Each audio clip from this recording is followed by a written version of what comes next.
Assalamualaikum, jumpa lagi bersama saya Isa Fendi. Di videoku kali ini saya akan sharing bagaimana cara merimbunkan bunga divon ya teman-teman. Di tempat saya ini namanya bunga beras kutah, atau mungkin ada orang yang mengatakan ini adalah daun bahagia, atau namanya mungkin di tempat lain ada yang mengatakan ini adalah daun blenceng. Memang untuk merimbunkannya sedikit susah ya teman-teman, tapi saya punya trik bagaimana cara menanam daun bahagia ini bisa menjadi cepat rimbun. Perlu diketahui tanaman divon ini bisa diperbanyak dengan memotong batang-batangnya gitu ya, atau mungkin dengan cangkok juga bisa, dengan cacah bonggol juga bisa ya teman-teman. Nah di sini saya punya tanaman satu pohon ya, satu pohon udah agak tinggi kayak gini. Bagaimana cara membuat tanaman ini bisa menjadi rimbun? Tanaman ini beda dengan tanaman miana yang pada umumnya kita pruning terus ada tunas-tunasnya, beda ya teman-teman. Jadi tanaman ini harus kita proses agar menjadi rimbun. Sekarang ini mau saya potong biar nanti di bawahnya ini tumbuh tunas baru ya teman-teman. Nah kemudian yang atas ini mau saya potong kecil-kecil biar nantinya mendapatkan tunas baru yang banyak. Nah kita potong ya teman-teman, kita potong seperti ini, kecil-kecil aja, kira-kira ya 5-6 cm. Nah kemudian setelah kita potong, kita nanti akan menanam di pot yang lain ya teman-teman. Untuk bagian atasnya ini kita bisa tancepin, nanti bisa berakar juga, jadi nggak usah khawatir misalkan tanpa akar seperti ini juga bisa ditanam ya.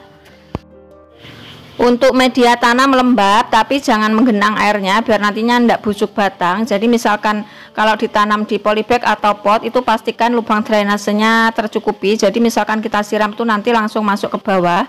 Nah ini terlalu padat ya, ini mungkin sudah banyak akarnya, ini yang tadi. Jadi saya akan mencari media yang lain untuk saya tanam pucuknya tadi teman-teman, biar nantinya juga bisa berakar dan tumbuh tunas baru. Nah seperti ini kita tanam seperti ini, kemudian kita siram dan kita letakkan di tempat yang teduh.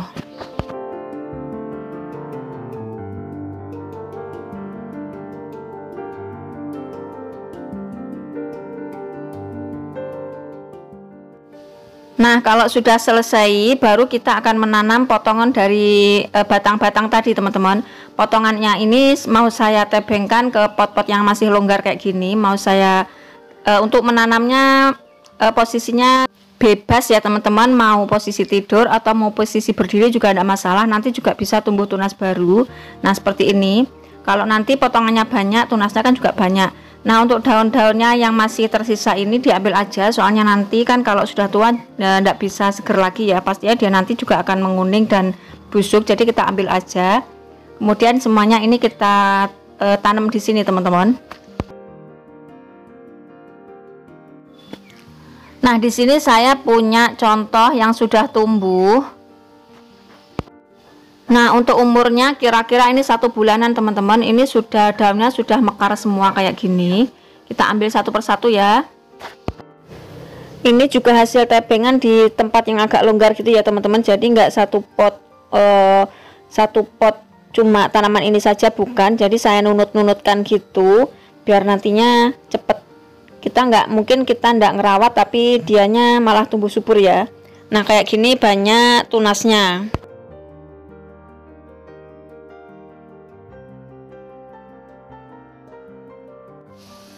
Nah di sini saya akan mencuci, saya tunjukkan ke teman-teman bahwa dari setiap potongan tadi ada yang menumbuhkan, ada yang 1, ada yang 2, bahkan ada yang 3-4 ya. Jadi tunasnya itu banyak teman-teman. Jadi satu bonggol, satu potongan tadi bisa menghasilkan banyak tunas.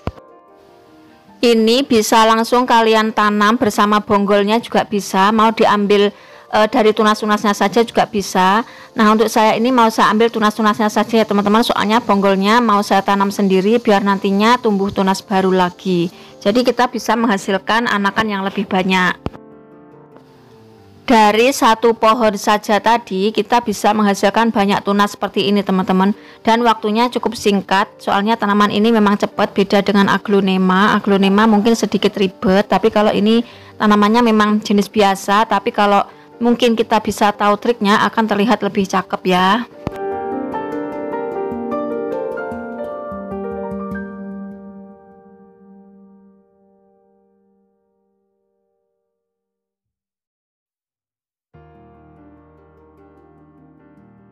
Nah, kalau sudah, kita akan split, akan ambil dari setiap tunas tadi ya teman-teman. Jadi diambil semua biar nantinya untuk bonggolnya bisa ditanam lagi. Nah, seperti ini.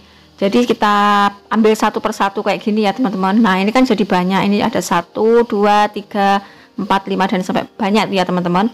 Untuk potongan dari bonggolnya bisa dikubur lagi, kita bisa tanam lagi. Nah, kalau mau diperbanyak bisa ditanam satu persatu kayak gini.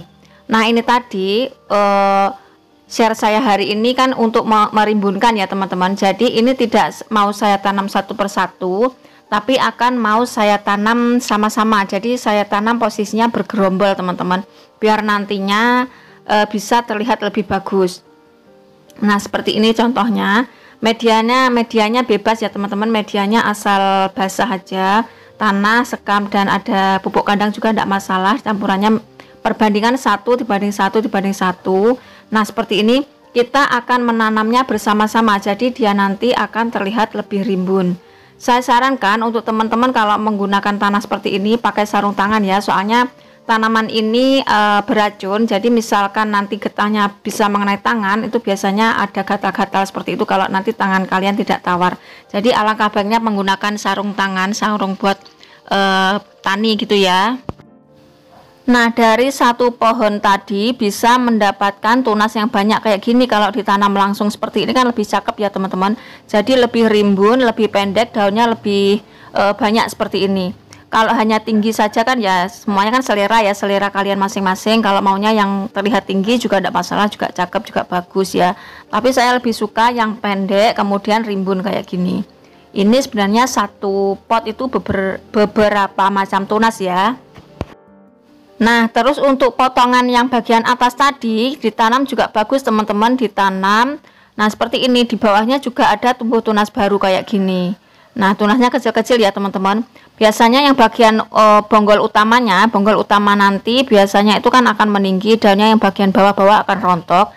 Jadi alangkah bagusnya kalau meninggi itu dipotong aja, kemudian kita tanam lagi. Ini yang dari bonggol tadi teman-teman ya. Jadi satu langsung saya tancepin gitu, udah berakar kayak gini.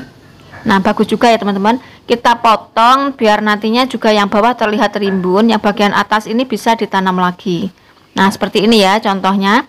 Langsung aja ditanam kan di bawahnya juga terlihat rimbun. Ini cara yang kedua, bisa cara seperti ini.